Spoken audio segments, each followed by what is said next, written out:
Welcome to the Forever in the Frame channel. Here, we respectfully preserve the memory of remarkable individuals whose talent, achievements, and influence have left an indelible mark on history. Our channel is dedicated to legendary figures from the worlds of film, music, sports, and culture who have inspired millions across the globe. In every episode, we look back at their life stories, celebrate their accomplishments, and cherish the legacy that continues to live on and inspire new generations. Tony Wilson, co-founder and bassist of the celebrated soul group Hot Chocolate, has died at the age of 89. He passed away peacefully at his home in Trinidad on April 24th, with no cause of death publicly announced. For Wilson, music was more than a career. It became a lasting part of his identity and a way to connect with audiences around the world. Alongside Errol Brown, he helped shape the sound that made Hot Chocolate one of Britain's best-known soul and pop groups. Wilson also co-wrote You Sexy Thing, one of the band's most recognizable songs, and a track that continued finding new listeners across generations. His bass playing and songwriting brought warmth and character to the group's music, helping create its distinctive sound. After leaving the industry, Wilson lived away from the spotlight, but his musical influence never disappeared. His family remembered a father who left behind not only memories, but a remarkable body of music that continues to be heard and cherished worldwide. Monte Coleman was remembered as a dedicated football player, coach, and mentor whose life reflected discipline, loyalty, and perseverance. Born in Pine Bluff, Arkansas, on November 4, 1957, he developed his talents at Pine Bluff High School before continuing his journey at the University of Central Arkansas. His determination eventually led him to the NFL, where he was selected by Washington in the 1979 draft. Coleman spent his entire 16-season professional career with the franchise, earning respect for his intelligence, consistency, toughness, and leadership. He became part of several successful championship teams and established himself as a dependable presence throughout an important era of Washington football. After retiring as a player, he remained connected to the sport through coaching and mentoring at the University of Arkansas at Pine Bluff. There, he helped young athletes develop not only their football abilities, but also their confidence, discipline, and character. His story remains one of commitment, humility, and lasting influence. Kevin Keegan, affectionately known as King Kev, leaves behind a remarkable legacy that stretched across some of the most memorable years in English football. He died on July 20, 2026, at the age of 75, following his battle with stomach cancer. As a player, Keegan became one of the defining figures of his generation, particularly during his celebrated spell with Liverpool. From the 1970s into the 1980s, his energy, skill, determination, and eye for goal helped him become a favorite among supporters. His time at Liverpool was filled with major achievements, including the club's historic first European Cup triumph in 1977. Yet Keegan's influence did not end when his playing days were over. He later built an equally memorable reputation as a manager, most notably with Newcastle United. There, he helped guide the club back into the Premier League and inspired a renewed sense of belief among its supporters. For many fans, King Kev represented passion, ambition, and the enduring spirit of English football. Didier Rustan was more than a football journalist. He became a familiar voice for generations of fans who experienced the sport through television. Born on October 10, 1957, he built a respected career through his deep knowledge, enthusiasm, and genuine affection for the game. His work with L'Équipe Television helped establish him as one of the recognizable personalities in French sports media. In 1984, Rustan briefly took on the prominent role of presenter of Téléfoot, placing him at the center of an unforgettable period in French football. That same summer, he provided commentary during France's memorable UEFA Euro 1984 campaign, when the national team lifted the trophy on home soil. Rustan died at the age of 66, with the exact cause of death not publicly disclosed. For many viewers, his passing represented the loss of a distinctive storyteller whose warmth, authenticity, and passion made football feel more immediate, personal, and memorable. Justice sounds straightforward until we face a decision where every possible choice carries a moral cost. One of the most famous examples is the trolley problem, where a runaway trolley is heading toward 5 workers, while changing its direction would place one person in danger instead. Many people would choose the option that saves the greater number, reflecting a belief that fewer lives lost means a better outcome. Yet, a similar situation on a bridge feels very different, especially when saving 5 people would require directly pushing someone into the trolley's path. Medical ethics creates another version of the same conflict, such as deciding how limited treatment should be distributed or whether one person could ever be used to save several others. History offers an even more troubling example in R.V. Dudley and Stevens, involving desperate shipwreck survivors and difficult questions about necessity. Together, these cases reveal the tension between utilitarianism, associated with Jeremy Bentham, and Kant's belief in moral duties and human dignity. Ultimately, justice is rarely about simple numbers. It is about responsibility, fairness, consent, and the values we refuse to compromise. Clive Everton, born on September 7, 1937, became one of the most respected historians, writers, and voices in the world of cue sports.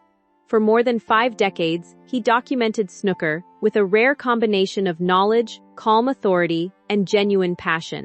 In 1971, he founded Snooker Scene, creating a publication that became an important source for generations of fans and players. His broadcasting career began on BBC Radio in 1972, before moving to television in 1978. During snooker's huge rise in popularity during the 1980s and 1990s, Everton worked alongside respected commentators including Ted Lowe and Jack Carnham, eventually becoming one of the sport's most recognizable voices. He was also a talented amateur player, competing successfully in English billiards and snooker, including a national pairs title with Roger Bales. He later competed professionally and reached a world ranking of 47. Honored with an MBE in 2019, his contribution to snooker remains deeply remembered. Sylvester Stallone's name has become almost inseparable from the idea of resilience. For more than 5 decades, audiences have watched him portray men who are beaten, rejected, exhausted, and seemingly finished, yet somehow find the strength to stand again. Rocky Balboa became the ultimate underdog, while John Rambo became a symbol of survival after unimaginable hardship. But the remarkable truth is that Stallone's connection to those characters began long before Hollywood ever knew his name. He was born on July 6, 1946, in New York City, and complications during his birth resulted in facial nerve damage that permanently affected the left side of his face. His lower lip remained partially paralyzed, and his speech developed a distinctive slur. As a child, those differences made him an easy target for ridicule. Other children mocked the way he spoke and looked, while adults sometimes underestimated his intelligence because of his speech. His home life was also complicated. His parents separated when he was young, and he experienced instability during his childhood. Rather than growing up believing the world would welcome him, Stallone learned early that he would have to fight to be heard. The physical difference people noticed first would eventually become one of the features that made him unforgettable. The angry young man school offered Stallone little comfort. His speech difficulties and rebellious temperament made him stand out, and he struggled within conventional educational environments. He later described himself as an angry young person who often responded to humiliation with confrontation. The anger was not difficult to understand. When a child repeatedly feels mocked or dismissed, anger can become a form of protection. Stallone eventually spent time at a school in Switzerland, where he also worked and began seriously considering the possibility of becoming an actor. The dream seemed unrealistic. His face was not what casting directors expected, his speech was unconventional, and he had no powerful Hollywood connections to open doors for him. But acting appealed to something deep inside him. It gave him the possibility of turning the very qualities people rejected into strengths. Instead of hiding his voice, he could make it part of a character. Instead of trying to look like everyone else, he could create someone audiences would remember. Returning to America, he pursued acting in New York, while taking whatever work he could find. His early career was filled with small roles and rejection. Casting rooms could be brutal, and many people told him directly or indirectly that his appearance limited his opportunities. Stallone absorbed those judgments, but he did not accept them as a final verdict. He was beginning to discover that persistence could become its own kind of talent. Life at rock bottom. Before Rocky changed his life, Stallone experienced years of poverty and uncertainty. He struggled to pay rent, took unusual jobs, and sometimes lived in circumstances that were far removed from the glamour associated with his later career.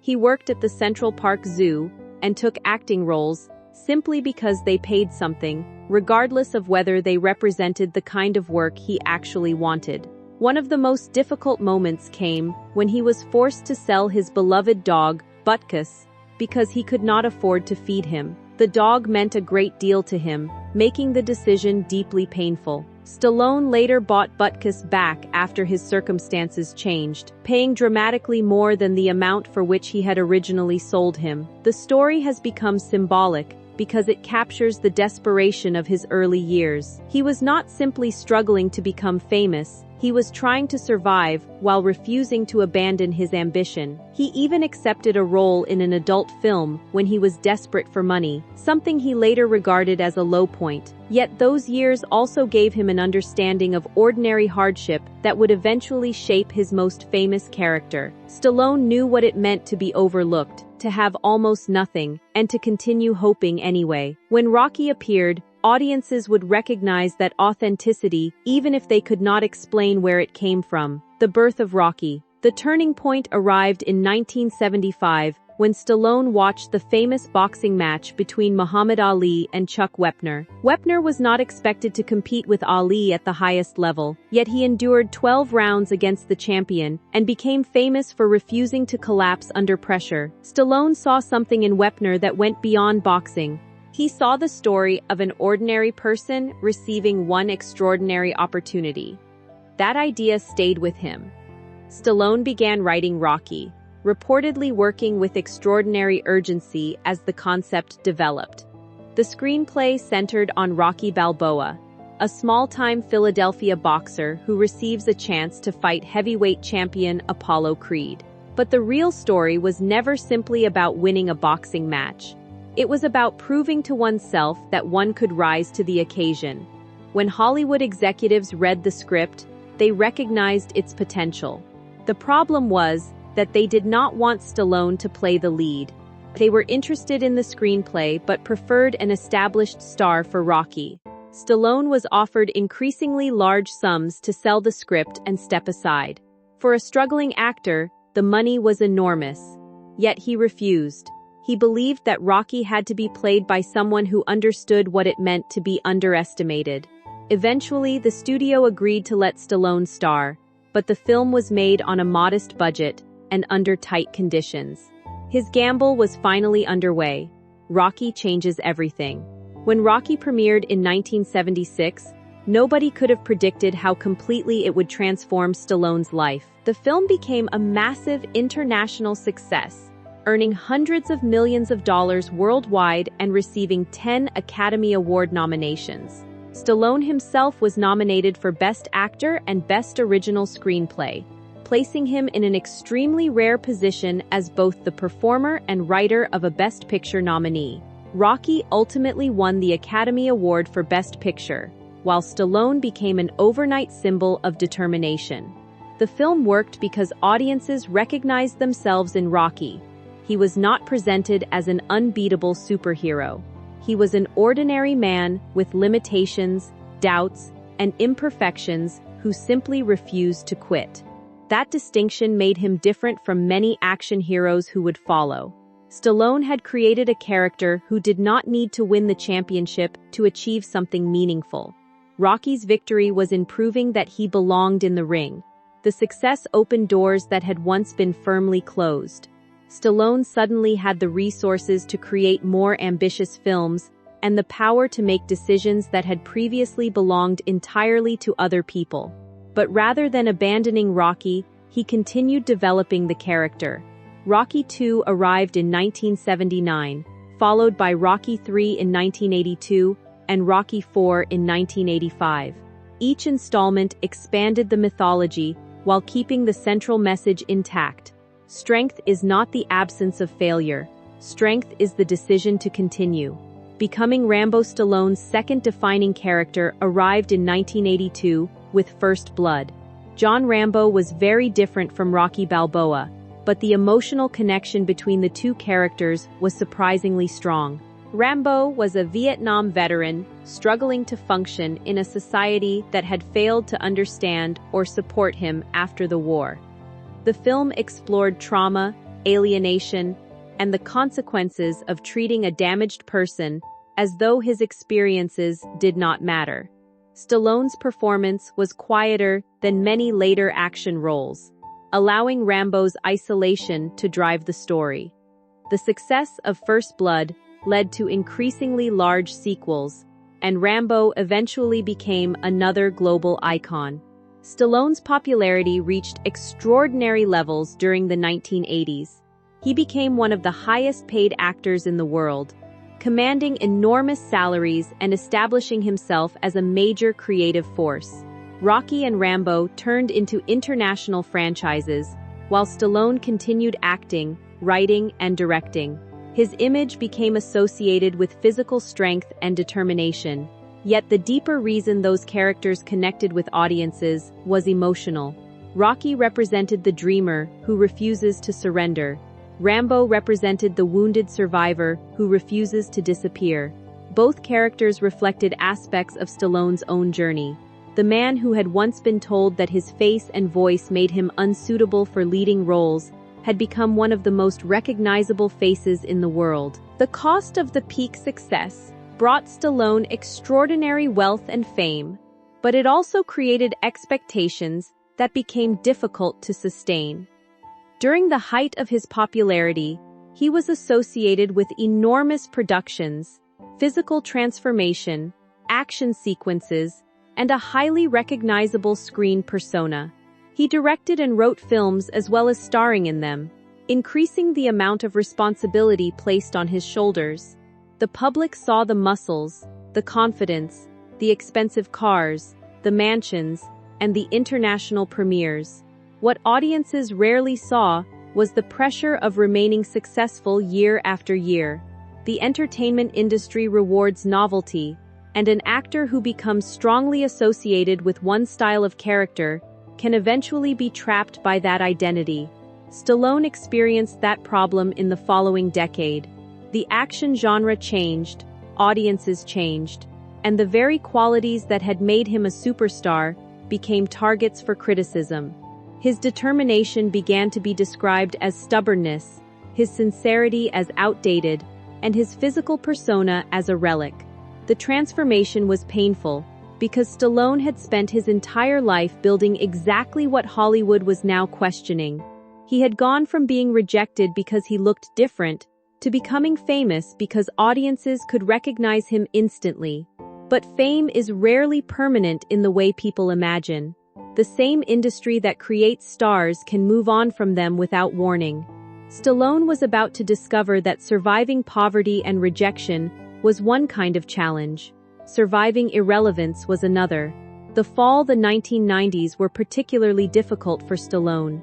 Several films performed poorly, and some were harshly criticized.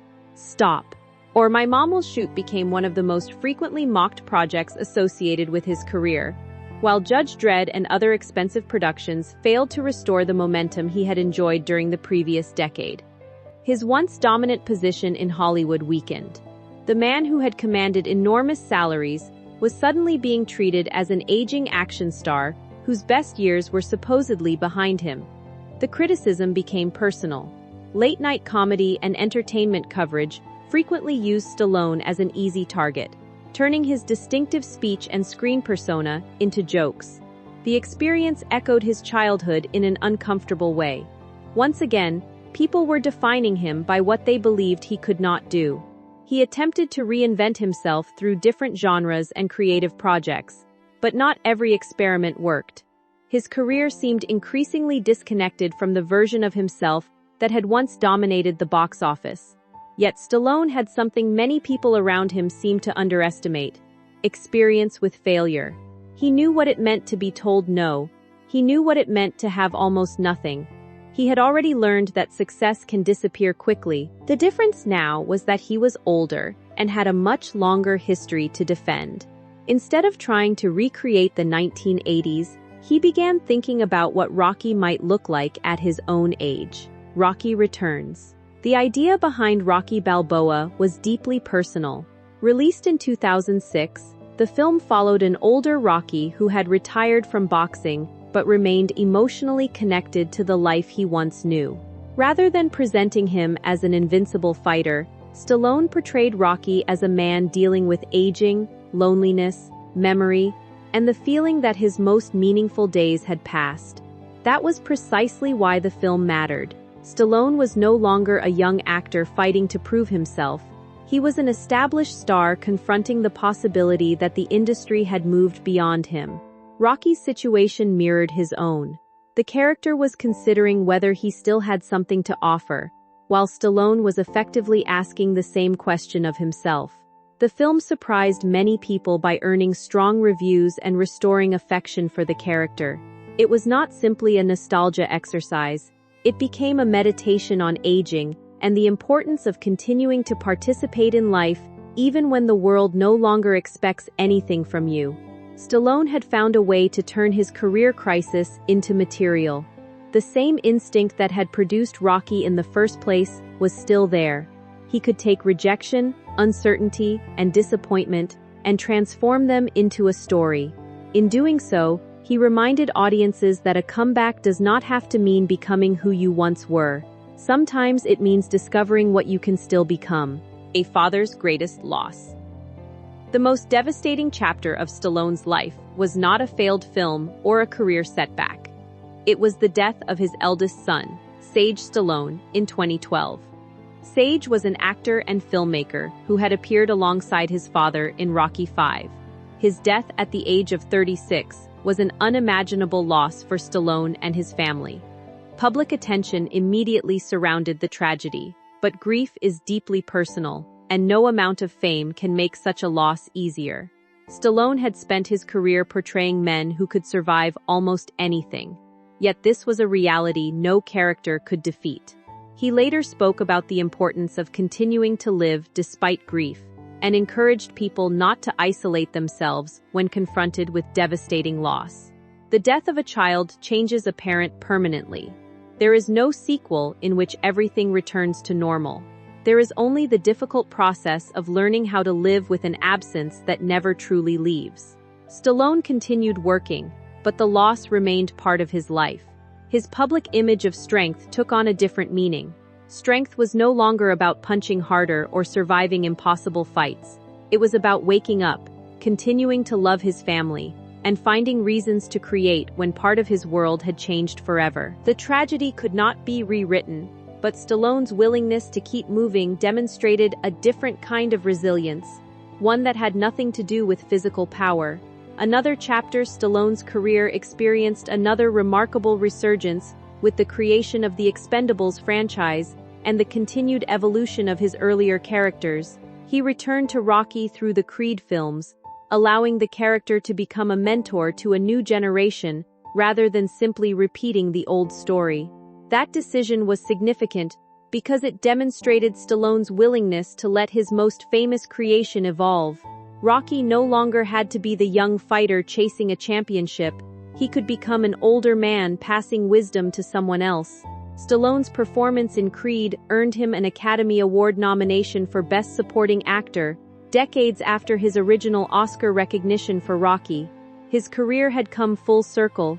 He was once again receiving major awards attention for a character that had begun as a desperate gamble by a struggling young actor.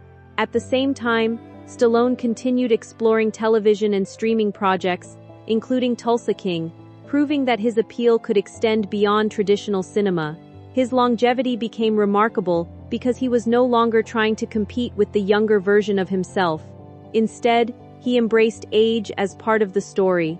His characters became older, his perspective changed, and his responsibilities expanded. The goal was no longer simply to prove that he could be a leading man.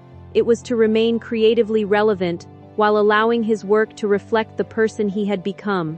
The real fighter Sylvester Stallone's legacy is often summarized through Rocky's famous message about continuing to stand after being knocked down. But the reason that message has survived for generations is that Stallone himself lived a version of it. He experienced childhood instability, physical differences, bullying, poverty, professional rejection, spectacular success, humiliating failure, and devastating grief. None of those experiences made him invulnerable. They simply taught him that life does not promise fairness. What a person can control is the decision to continue. His career also reveals that resilience is not always dramatic. Sometimes it means writing another script after the last one failed. Sometimes it means accepting a smaller role. Sometimes it means admitting that a previous approach no longer works. Sometimes it means returning to a character who once saved your career and allowing that character to grow older with you. Stallone's greatest achievement may therefore be less about the muscles or action sequences that made him famous, and more about his ability to adapt. He turned personal limitations into recognizable traits. He turned rejection into motivation. He turned poverty into a story about an underdog. He turned career decline into Rocky Balboa, and after losing his son, he continued living with grief, rather than pretending it had never happened. The man who spent decades portraying fighters eventually discovered that the hardest battles rarely happen inside a boxing ring. They happen privately, where there are no cheering crowds and no final bell. Still standing today, Sylvester Stallone remains one of the most recognizable figures in modern popular culture. Rocky Balboa and John Rambo have become characters that exist beyond the films themselves, symbols understood even by people who have never watched every installment. But the man behind those characters is more complicated than the mythology. His life was not a straight line from poverty to fame. It was a cycle of rise, collapse, reinvention, and endurance. He became successful, lost momentum, rebuilt his career, suffered an unimaginable family tragedy, and continued creating. The central lesson of his story is therefore not that determination guarantees victory. It does not. Stallone lost opportunities. He made films that failed. He faced criticism. He experienced personal pain that no professional achievement could erase. Yet he continued to work. That distinction matters because resilience is often misunderstood as the ability to avoid being broken. In reality, resilience can mean being changed by hardship and still finding a reason to move forward. Stallone's career has lasted because he repeatedly understood that lesson. Rocky began as the story of a man who wanted to prove he could go the distance. Decades later, Stallone himself had gone the distance through a life far more complicated than any screenplay.